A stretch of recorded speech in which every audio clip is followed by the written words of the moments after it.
Hello, and welcome to Archvelder's Hacks with Archvelder, and here's a few hacks. This video is about gold, and I'm going to be covering some elite exploits to improve the power of some well-known farms.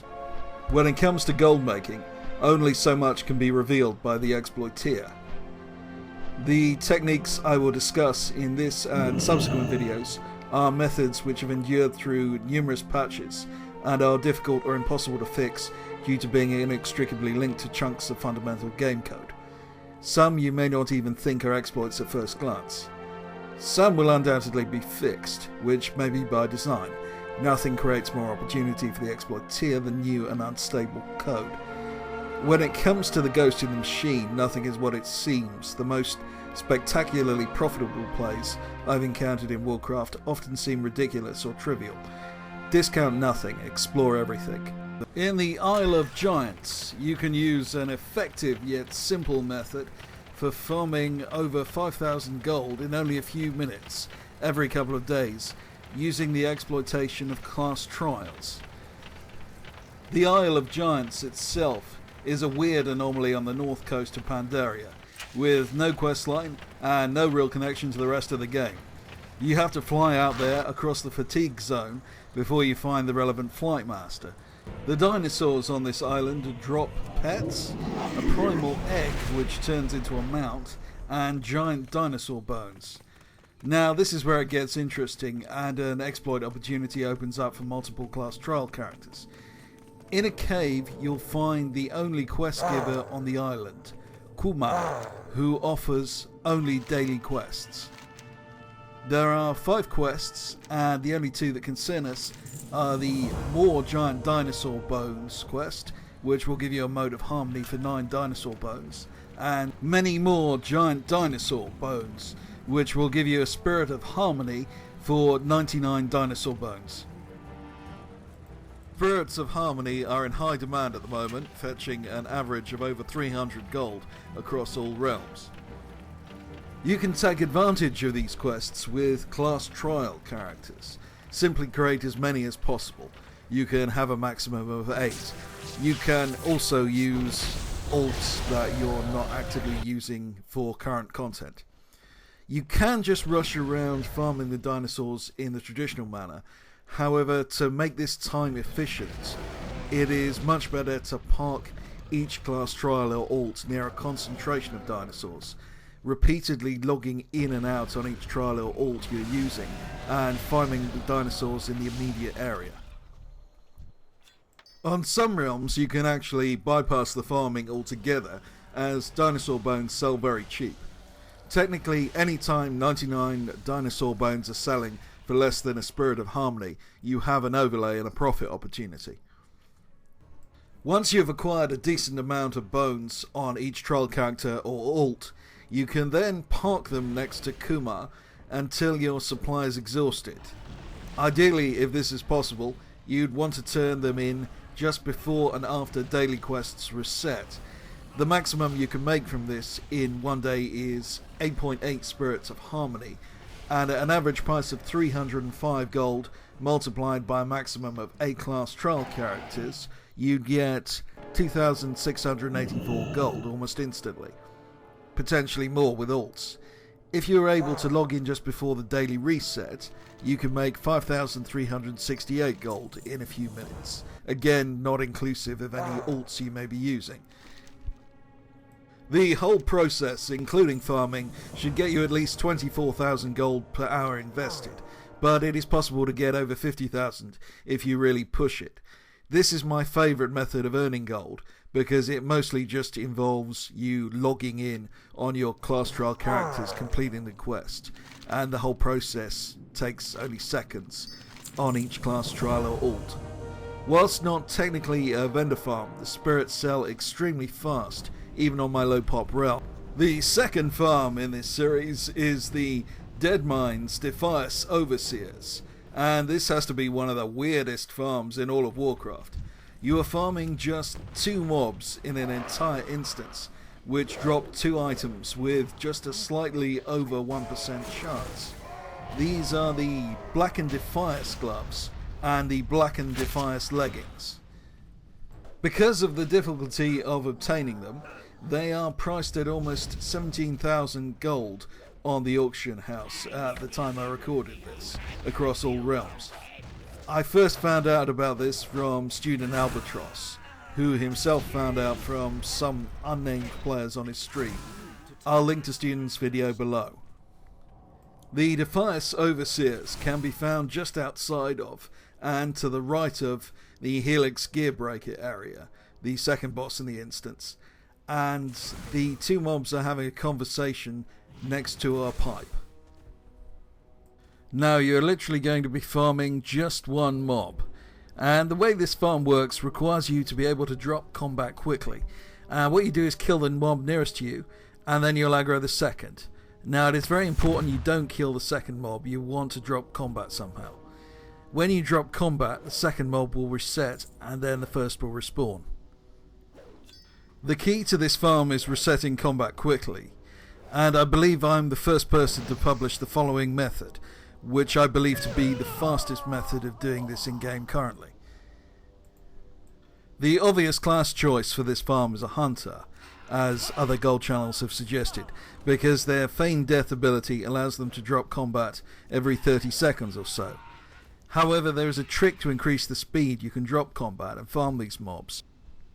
This involves the use of the hunter's Play Dead ability, which you can pick up from the item Pet Training Manual Play Dead, that can be bought from Mardan Thunderhoof in Sholazar Basin, or alternatively Outfitter Reynolds in Trueshot Lodge.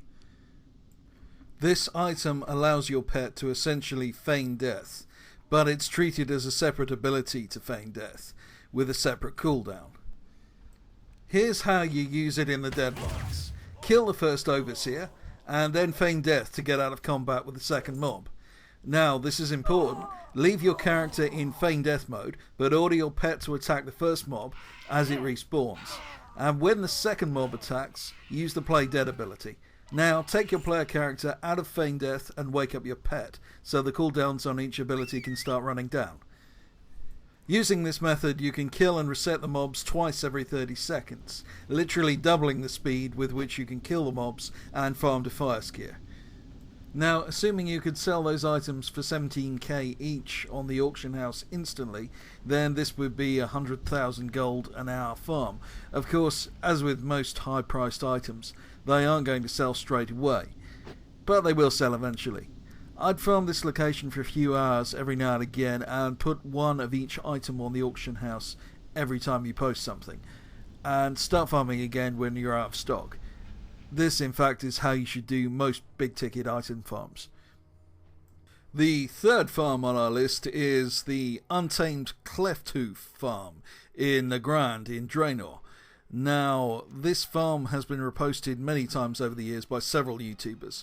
However, the original source seems to be a guy called Samuel, who posted it on Facebook a few years back. Now, this farm is unique in that these Untamed Clefthoofs respawn instantly. Now, the Clefthoofs drop sumptuous fur used to make Hexweave bags, and this is one of the main ways to still make money out of your garrison in Legion. There's a really fast way to make this farm profitable, and it requires the use of an Affliction Warlock with an artifact weapon. It also requires you to buy Findle's Looterang off the auction house. That's Findle's Looterang, not its Legion counterpart. When you kill any mob with your artifact weapon equipped, it produces an explosion, and this is the effect caused by the artifact trait Soul Flame. Now, for some weird reason, when you use Findle's Looterang, it triggers the Soul Flame explosion on corpses, and there is no upper limit to the number of explosions you can cause, meaning you can AoE down everything within a 40-yard radius every 3 seconds. By strategically placing your pet and using Demonic Circle, you can kill every mob that spawns in this area without moving. It is the fastest possible way of farming sumptuous fur.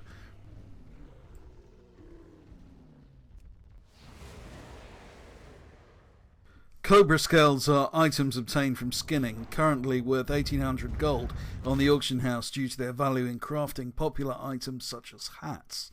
This farm I found out from a guy called Sharkin808, who has an amazing channel with some fascinating and regular gold making content, which I'll link to below.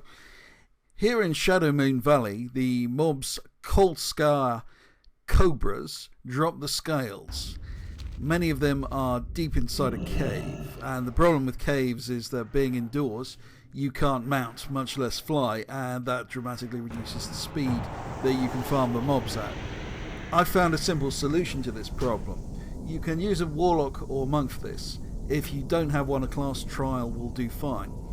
A monk is faster, but I'm using a warlock because I have a warlock with skinning. Put a demonic circle or your spirit for a monk. At this point exactly, the coordinates are the shattered plains 51.5, 16.4. Now you can fly down and kill all the Kolskar Cobras in the cave. At the end of the cave, go to the same point you put down the demonic circle or spirit on the map, and you'll find you can port out of the instance and use your flying mount to get back to the start 480% faster than running out on foot. This method can be used when farming all caves and many instances in world. An underground, if not exactly secret farm, is located in the Throne of Kil'Jaden in Hellfire Peninsula, Outland. The throne contains Fel Spark mobs which drop motes of fire, 10 of which make a primal fire, a useful reagent which currently sells at an average of 510 gold each. Now, the issue with solo farming this is that quite fast you'll run out of mobs to farm, and this is where you can use an interesting strategy to profit from using your alts. It is kind of like multi-boxing, but you only need one account. Take 2 characters on your account into the zone, one after the other, to the same location. Open a second WoW client.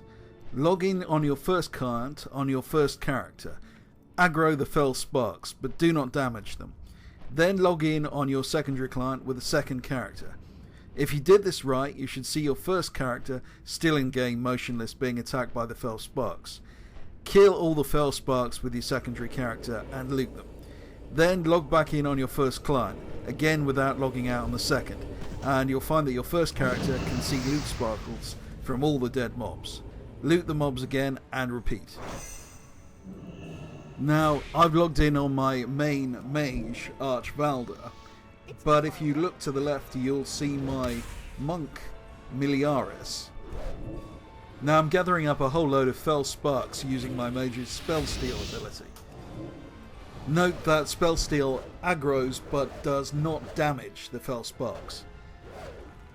Now I'm going to log in on Miliaris on my secondary client, which will automatically disconnect me from the client I'm logged in with Archvalder.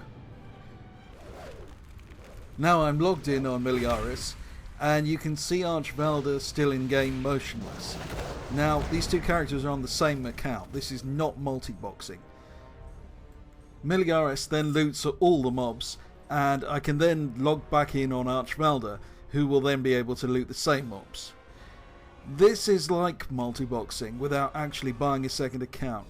The advantage of this strategy is you get 2 times the amount of motes of fire. The downside is that you have a small extra element of downtime due to relogging. Anytime you have a farm where the respawn rate for all the mobs in the area once you've killed them takes longer than the double relogging does, this strategy will prove more profitable than solo farming. Now, despite the enormous power of all these exploit methods and farming techniques, which I use personally on a regular basis, this is just the tip of the iceberg. There are a great many things I cannot talk about publicly because they would be fixed within hours if I uploaded them here. I can talk about them, however, on my super secret Patreon feed. However, if you can't afford that, or just don't want to join, then I'm committed to offering the best possible content online here. Thanks for watching. This has been Archvalder.